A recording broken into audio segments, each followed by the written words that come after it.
How many of you have seen this advertisement, this claim that the American Fund's Growth Fund of America has been beating the S&P 500 index by this huge margin? Is this for real? Is this fund really that great? Well, this is actually a great example of how you can never trust a study at face value when the people putting it on display have a conflict of interest. And I've covered it to death with annuities, how these sneaky insurance salesman clowns distort the truth. But so with this study, putting aside the fact that investing in actively managed funds has been proven in study after study, year after year, to be a bad strategy, pause the video if you like. If you choose to ignore all of the experts and studies and you still want to invest in an actively managed mutual fund, then what is it that you look at when you backtest the fund? You look back 1 year, 2, 3, 5, 10 years, not 42 years. Who are they kidding? Times have changed. Strategies that worked back then might not work today. And I highly doubt that the managers running this fund today are the same managers who were running it back in 1976. And in fact, the guy who's been with the fund the longest started in 1996. Also, back in the 70s and 80s and early 90s, the stock market was less efficient. So fund managers had an advantage, at least over private investors, because there was no internet back then. Lots of private investors were reacting to news a day late when the morning paper arrived. Also, there was no high-speed trading back then. So the fact that they're putting their supposed 42-year track record on display is a red herring. I looked at this, I said they've got to be hiding something. But so if you go to their website, they display their 1, 3, 5, and 10-year returns.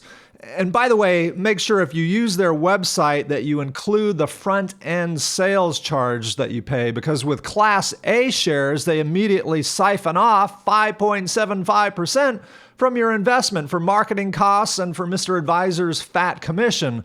But if you use a site like Yahoo Finance or YCharts, keep in mind that they do not include this 5.75% sales charge. So you should instead select their Class C shares for comparison purposes if you use Yahoo or YCharts.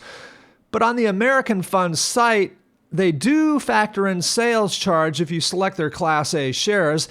And as you can see, this fund had a shortfall of 0.52% per year versus the S&P 500 index. So you lost about 0.5% per year.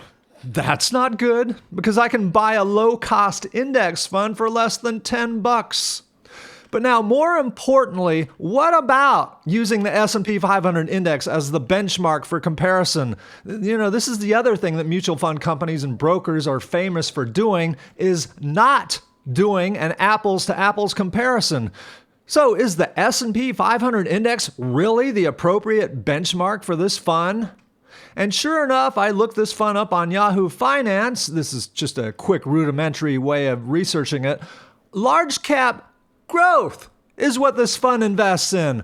The S&P 500 index is a blended mix of stocks that include not just large cap growth stocks like Apple, Amazon, Facebook, Home Depot, but large cap value stocks like Johnson & Johnson, AT&T, Berkshire Hathaway, etc.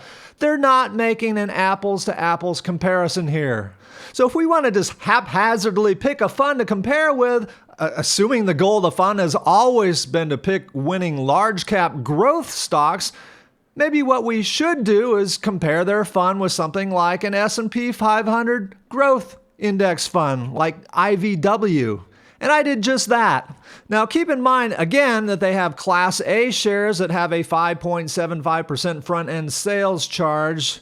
But again, when you call up YCharts or Yahoo Finance, they don't factor in this charge. So if you want to do an apples-to-apples comparison, you would look at their Class C shares, which do not have this front-end load sales charge.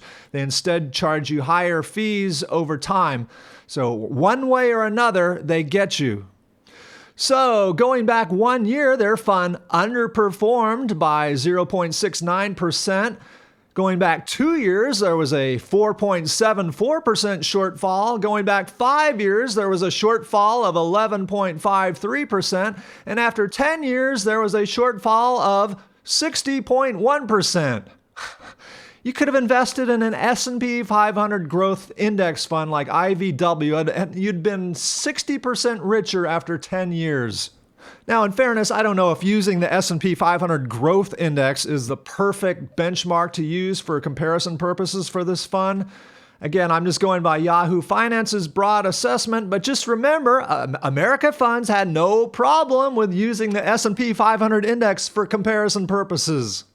So let's look at some other statistical measures you can use for evaluating a mutual fund without having to call up charts.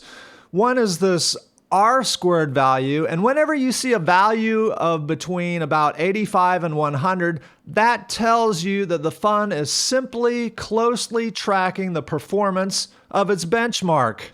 So a value of 100 means that they're copying the index exactly. And for confirmation, when you look at the R-squared value of an index fund like IVW, as you would expect, it has a value of 95.63. Now, bigger funds like VOO, for example, has an R-squared value of 100.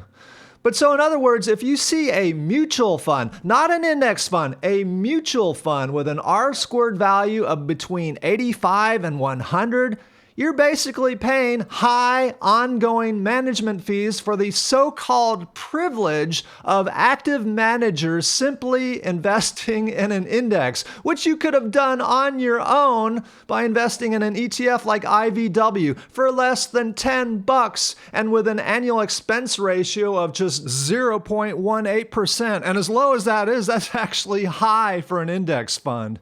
So Growth Fund of America has an R-squared value of 93. I mean, you can stop the presses right here. Why on earth would I invest in this fund? Another way to evaluate a mutual fund is to look at alpha. For example, the Growth Fund of America has an alpha of 0.92 over the last 3 and 5 years. So what that means is that on an apples-to-apples risk-adjusted basis, they have beaten their comparable index by 0.92%.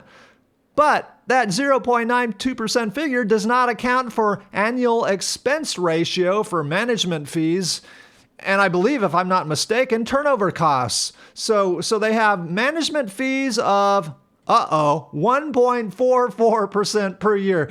This brings returns down to minus 0.52% per year. Now, figuring out how to account for turnover is less exact. This fund has a turnover rate of 25%. I've heard that 100% equals 1%.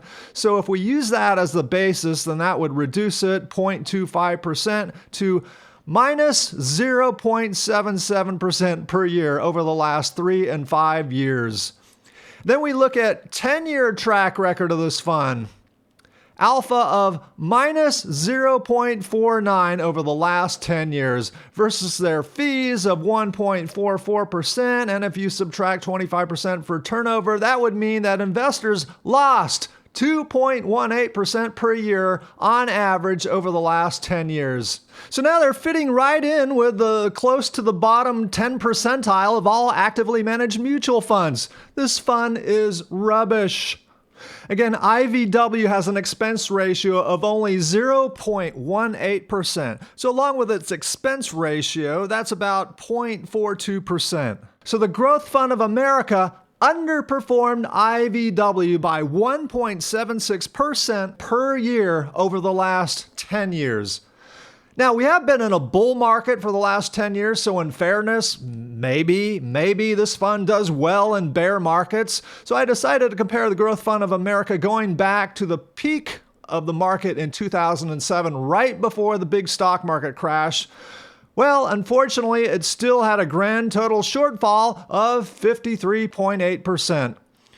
So now you know why this company didn't do a risk-adjusted comparison over the last 1, 3, 5, and 10 years. Because they can't.